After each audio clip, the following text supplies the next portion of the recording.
Everyone, welcome back to your channel. Today हम class 12th की जो थर्ड पोएम है अ थिंग ऑफ ब्यूटी, उसके सेंट्रल आइडिया के बारे में डिस्कस करने वाले हैं।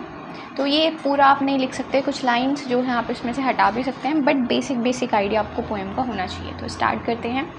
हाँ, जो इसके पोइट हैं वो जॉन कीट्स हैं। एक्चुअल में जो आपका सेंट्रल आइडिया है वो आपके एग्ज़ाम में लिखने को आएगा, तो मोस्ट इंपॉर्टेंट थिंग जो है कि आपको उसके पोइट या पोइटेस का नेम पता होना चाहिए, क्योंकि फर्स्ट लाइन में वो ही आप पॉइंट करके लिखने वाले हो। तो स्टार्ट करते हैं। A thing of beauty is a poem taken from the poem titled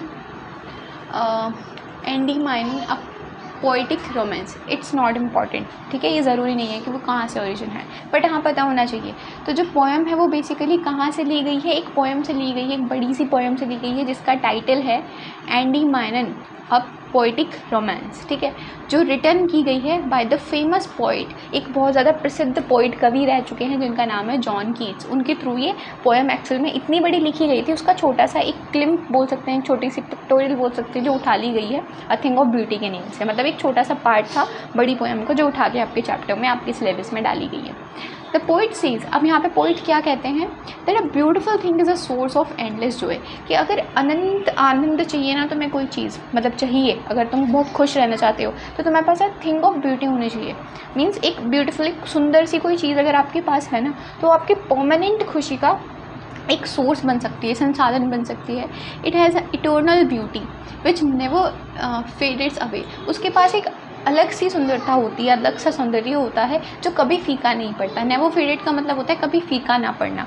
faded होता है मतलब ब्लैक एंड वाइट जो चीज़ें होती हैं, फेड होना, जिसमें जो कलरलेस होती हैं, ठीक है, तो उसका कलर कभी क्या होता है, या फिर वो कभी फीकी नहीं पड़ती है। A beautiful thing is likely a shady shelter which give us a slip full of dreams, good health and relaxation. तो कोई भी सुंदरता की चीज़ क्या होती है, एक तरीके से हमारा सहारा टाइप होती है, जो हमारा शेल्टर होता है, आश्रय, जिसमें हम बहुत अच्छे सपने देख सकते हैं, एक ऐसी स्लीप ले सकते हैं, एक ऐसी नींद ले सकते हैं जो काफ़ी प्यारे से सपनों से भरी हो, जिसमें हम अच्छी हेल्थ हो हमारी और हम बिल्कुल रिलैक्स फील करें, ठीक है। Our attachments to the earthly things are like a flowery wreath, तो हमारी जो जुड़ाव है ना इस पृथ्वी के साथ, वो बिल्कुल कैसा है, जो हमारी अटैचमेंट है इस पूरी अर्थ की सारी चीज़ों के साथ, वो कैसी है, एक फ्लावर के रिथ के जैसी है ना। They are traps which bind us to the materialistic things and keeps us away from the eternal happiness तो वो क्या है, ये सारे क्या हैं, एक तरीके से ये ट्रैप हैं जो हमें अपने आप के साथ, या मटीरियलिस्टिक यानी कि जो वस्तुएं होती हैं उनसे जोड़ कर रखते हैं और हमें जो असली खुशी है उससे दूर करते हैं। कुछ चीज़ें ऐसी होती हैं ना कि जो मोह माया एक तरीके से बोला गया है, ऐसी होती हैं जो हमें जो वास्तविकता वाला खुशी है ना, वास्तविकता वाली खुशी है, उससे दूर रखती हैं। The earth is full of hatred grid and negativity. अगर हम संसार को देखें तो संसार किस चीज़ों से भरा हुआ है, नफ़रत से भरा हुआ है, लालच से भरा हुआ है, नेगेटिव नकारात्मकता से भरा हुआ है, अकॉर्डिंग टू द पोइट। लेकिन अगर हम पोइट की सुने तो उनके हिसाब से the gloom and sadness caused by this negativity fades away from the positive vibes of the beautiful things that surround us. और ये जो यही नेगेटिविटी है ना, यही हमारे दुख का कारण है, और यही नकारात्मकता जो चीज़ होती है ना, वो सुंदरता, जो किसी चीज़ की सुंदरता भी होगी ना, उसमें भी हमें फीकापन दिखा देती है। मतलब हमें सुंदर चीज़ें भी फीकी दिखने लग जाती हैं अगर हम इस मोह माया में फंस जाएं। ये कौन कह रहे हैं, ये हमारे कवि कह रहे हैं, ठीक बात है।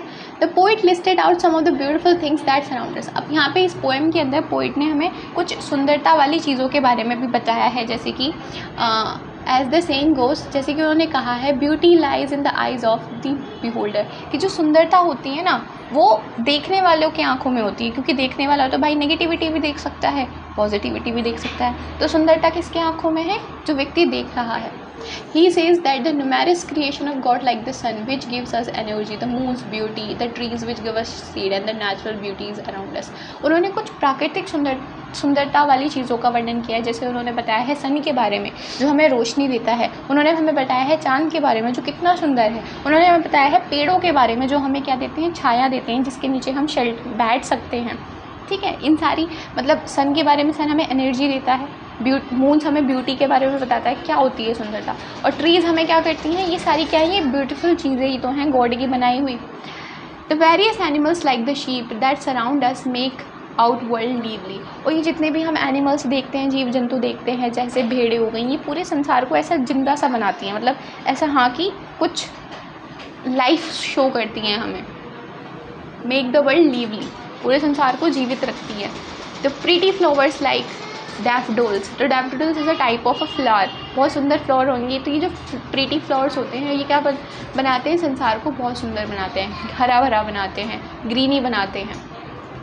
The following streams of water and cool refresh us in the hot summer season. तो जो फ्लावर की जो मतलब फ्लावरिंग स्ट्रीम समझ रहे हो क्या होती है, जो नदियाँ वगैरह होती है, फ्लोइंग स्ट्रीम सॉरी, जो पानी की बहाव होता है, जैसे कि तुम्हारे समुद्र हो गए, झरने हो गए, तुम्हारी नदियाँ हो गई, ये जो क्या करती हैं, ये रिफ़्रेश कर देती हैं हम सबको। जब समर सीज़न आता है, मीन्स गर्मियों का जब टाइम आता है, तो कौन रिफ़्रेश करता है, ये नदियाँ रिफ़्रेश करती हैं हमें, है ना। The forest which are full of plenty musk rose flowers are beautiful sight to the eyes. और हमारी आँखों को जो बहुत सुंदर प्रतीत होता है वो होता है हमारे जो पेड़ पौधे हैं उसमें लगे हुए जो गुलाब है, मतलब गुलाब के जो पेड़ पौधे हैं जो हम देखते हैं वो हमारी आँखों के लिए क्या होते हैं, बहुत ही सुंदर होते हैं। All these are the things of beauty. और ये सब क्या है, ये सुंदरता की चीज़ें ही तो हैं, इन्हीं का वर्णन पोइट ने किया है, इन्हीं के बारे में जो है हमारे कवि ने बताया गया है। ऑल्सो इसके साथ ही the stories of the brave soldiers, जो महान सिपाही रह चुके हैं, सोल्जर्स होते हैं जो युद्ध करते हैं, लड़ते हैं, वो उनकी जो कहानियाँ हैं, who led their lives to protect their people, जो अपनी लाइफ गंवा देते हैं अपने लोगों के लिए, अपने लोगों की वेल्थ के लिए। एंड ब्यूटीफुल आर इंस्पायरिंग, ये सारी चीज़ें भी सुंदर हैं, इंस्पायरिंग है हमारे लिए, मोटिवेटिंग है हमारे लिए, ठीक है। तो these beautiful things are like a fountain of, और ये सारी सुंदरता की जो चीज़ें हैं ये क्या हैं, ये कैसी हैं, बिल्कुल ऐसी हैं जैसे कि भगवान ने ना कोई झरना बना दिया हो, किस चीज़ का झरना बना दिया होगा, अमृत का झरना ना, फाउंटेन होता है झरना ऑफ इमोरैलिटी मीन्स अमृत, राइट। और हमें उसी तरीके से ये सारी इंस्पायर करती रहती हैं और हमारी फेथ को, अच्छाई मतलब हमारी फेथ होता है विश्वास, अच्छाई में विश्वास को बनाए रखती हैं। तो ये कुछ सेंट्रल आइडिया है, इसमें most of the lines important हैं, तो पिकअप कर सकते हो आप, चाहे तो पूरा कर सकते हो तो पूरा प्रिपेयर कर लेना, छोटा करके लिखना चाहते हो तो छोटा करके लिख लेना, बट लर्न कर लेना, because central idea is very very important in your examination. तो मिलते हैं आपसे नेक्स्ट वीडियो में, तब तक के लिए पढ़ते रहिए। Thank you very much for watching videos.